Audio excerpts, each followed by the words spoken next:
My name's Dakota Tappen, and I was at Youth for Tomorrow in 2015. When you came here today, what did you notice different about campus? It's grown a lot. I noticed too that I don't know if the UIM program, if it's moved, but it used to be back there.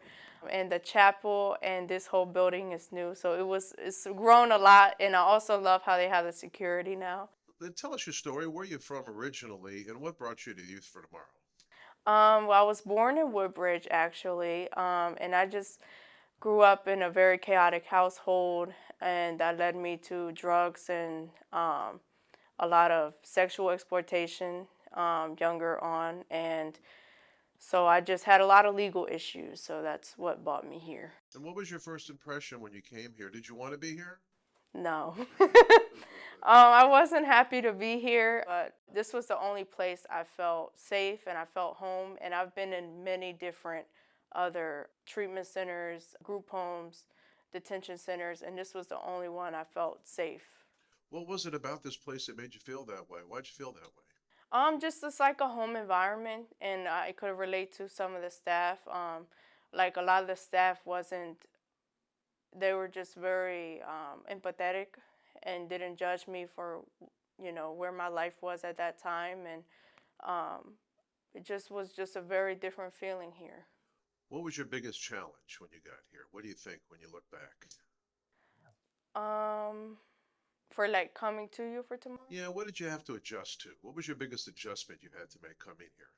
Um, It was just like a new, at that point in my life, I had already been tossed around a lot, so it was just like a new thing to me. But I would just say maybe the biggest challenge was just kind of being different from a lot of people, and just trying to have to adjust and just change my mentality. Yeah. A lot of folks have told me that coming here, people cared about them, and it was maybe one of the first times people had cared about them. Could you say that about yourself, and could you speak on that if so? I definitely believe that. Obviously the way I grew up, like I didn't really feel like that. So coming here, I definitely felt cared for by the staff members and by a lot of other people. So What staff members do you think back on fondly, and tell us maybe if you got a story or two from your past here? um, obviously my counselor, Miss Caesar, she was the best, and she always helped me. I love Miss Caesar, and also I don't know how Miss Becky. I'm still in contact with her, and she helped me a lot. We went on walks when I was getting very emotional or angry, and just kind of walked me through it. I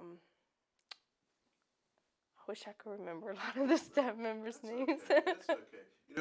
YFT was built by Joe Gibbs and other folks observing godly principles. It's really part of the fiber of youth for tomorrow. How did that impact you when you were here? Did it impact you? It did for sure. My foster parents were very not. I know the religious isn't the correct term, but so I had already kind of like had like a peek of that, but when I came here, it was kind of like all around me. You can tell by the way you're treated here that it's definitely you know not like hypocritical. No, that's very good. Well, when you think about your time here, what'd you learn? What'd you learn when you were here? Well, I just mostly learned one thing I carried with me is I wasn't alone. I found a lot of other girls that have been in similar situations and some even worse than mine. So it was good to know I wasn't alone, and also it was like the first step to just learning to love myself. And did you feel yourself transforming in any way when you were here, or was it after you left? For different people, they get that feeling at different times. Could you talk about that? I think when I was here, I definitely felt, just like I said, safe, secure.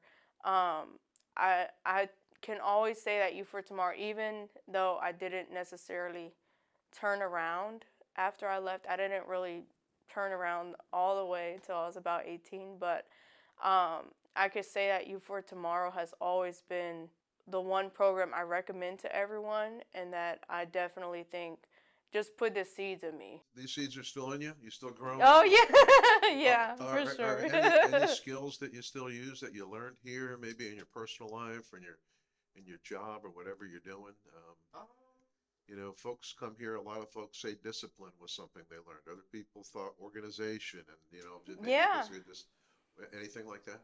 organization, and also so I have like a big, even when I was here, like a big thing. I not a thing, but like just since I guess with like the Latin community and with UIM, UMI, UIM, yeah.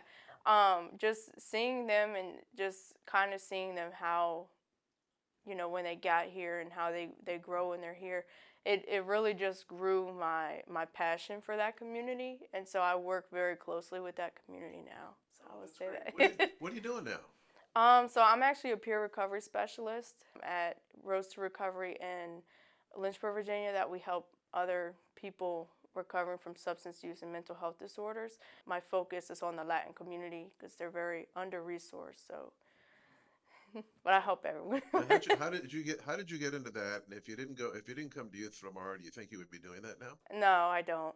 I don't because, like I said, you for tomorrow. I still hold on, like those, a lot of those connections that I built. I still talk to them regularly, and we're still in contact. And I just look. I just don't know if I would. I probably would already be dead by now. Honestly, I just some of the connections that I built here. So What advice would you give somebody who might find themselves in your position? And now that you're doing what you're doing, you probably have to give advice to yeah. people. So you're the perfect person to ask that question to, having gone through the program here and now kind of passing it on by virtue of your job. What advice would you give someone who's struggling like you were? I mean, really, like the piece that I always go back to is, you're not alone, and there are people that care about you.